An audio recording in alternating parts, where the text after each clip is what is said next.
नमस्कार. अधिक महिन्यामध्ये कुणाकुणाला आणि कोणते वाण द्यायचे आणि त्याचे काय महत्त्व आहे हे सर्व आपण आज ह्या व्हिडिओमध्ये जाणून घेणार आहोत. तर चला पाहूया अधिक महिन्याचे महत्त्व. अधिक मास पुरुषोत्तम हा प्राप्त झाला, हरी रे प्राप्त झाला. पूर्वी निशिदिनी बाला, तिने निंदिले अधिकाला. पुरुषोत्तम प्राप्त झाला, हरी रे अधिक मास पुरुषोत्तम हा प्राप्त झाला. आज आपण अधिक महिन्याचं वाणांचं महत्त्व आणि कुठली कुठली वाणं अधिक महिन्यामध्ये दिली जातात ते पाहणार आहोत. पहिल्यांदा अधिक महिन्यामध्ये अनारसे दिले जातात. अनारशाला जाळी पडती म्हणजे सूर्याचं प्रतीक मानतात. अधिक महिन्याचा स्वामी प्रत्यक्ष विष्णू आहे. सूर्य हा विष्णूचं रूप, त्यामुळे जाळीदार आणि अनारसे म्हणजे जणू सूर्यदेवालाच अर्पण केल्यासारखं आहे. हा खजूर आहे आणि खजुराचं महत्त्व काय आहे? याच्यामध्ये हळकुंड, सुपारी आणि पैसा असं सगळं 1-1 रुपया प्रत्येक वाणामध्ये घातलेलं आहे. म्हणजे वाण नुसतं द्यायचं नाही, तर त्याचं महत्त्व हळकुंड, सुपारी आणि 1 रुपया दिल्याने जास्त वाढतं.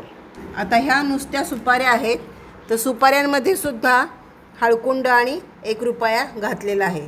हे खारीक आहे, हे बत्तासे आहेत, हे लाडू आहेत सोजीचे लाडू आहेत. ते लाडू म्हणजे सोजी, गव्हाची सोजी काढली, ते भाजलं तुपात, छान रवाळ तुपात, चांगल्या तुपात भाजलं आणि पुन्हा ते थंड टाकली पिट्टी आणि मग त्याला ते बांधलं आणि त्याच्यावर एक काजू टाकून ठेवलं. हे अंजीर आहेत, ते आहे साखराची गाठी, साखरेच्या गाठी आहेत, खोबरं, हां, पिस्ते, बदाम, बेदाणा, काजू, रेवड्या तिळाच्या, आंब्याच्या पोळ्या, लवंग. हे आंब्याच्या पोळ्या आहेत, किती सुंदर आहेत, छोट्या छोट्या केलेल्या आहेत. आणि हे हळकुंड आहे. आंबा म्हणजे फळाचा राजा आंबा आहे.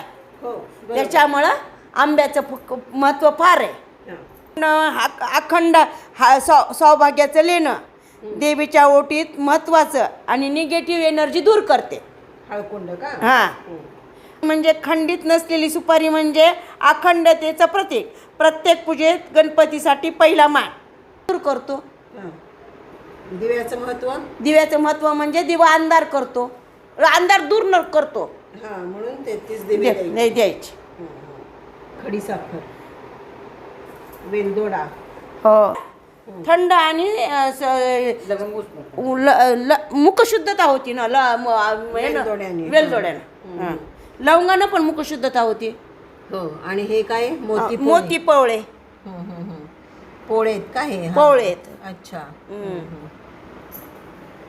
देवाला अति प्रिय आहे ना गाय. हो, मग गाय द्यायची. गाय दान द्यायची. गाय आणि वासरू दान द्यायचं. अच्छा. त्याच्यात पोटात 33 कोटी देव आहेत ना, त्याच्यामुळं गाय द्यायचीच. अच्छा. चंद्रभागेला वाण देतो, तिथे दिवा लावतो, कणकीचे वाण करतो, माशा खाते, सगळ्यांना पवित्र करतो म्हणून वाण देतो. अच्छा, म्हणजे चंद्रभागेला वाण दिल्याने जलचर प्राणी पण छान राहतात. हां, चंद्रभागेला वाण द्यायचं. हां, चंद्रभागेला वाण देता तुम्ही? तुळशीला.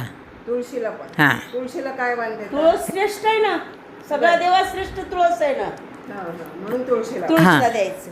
तुळशीला, गाईला पण 33 कोटी देव आहेत ना गाईच्या पोटात, म्हणून गाईला पण द्यायचं. तुळशी तर पवित्रच आहे, तुळशीला पण वाण द्यायचं. नवऱ्याला पण देव मानतो, नवऱ्याला पण वाण देतो. हां.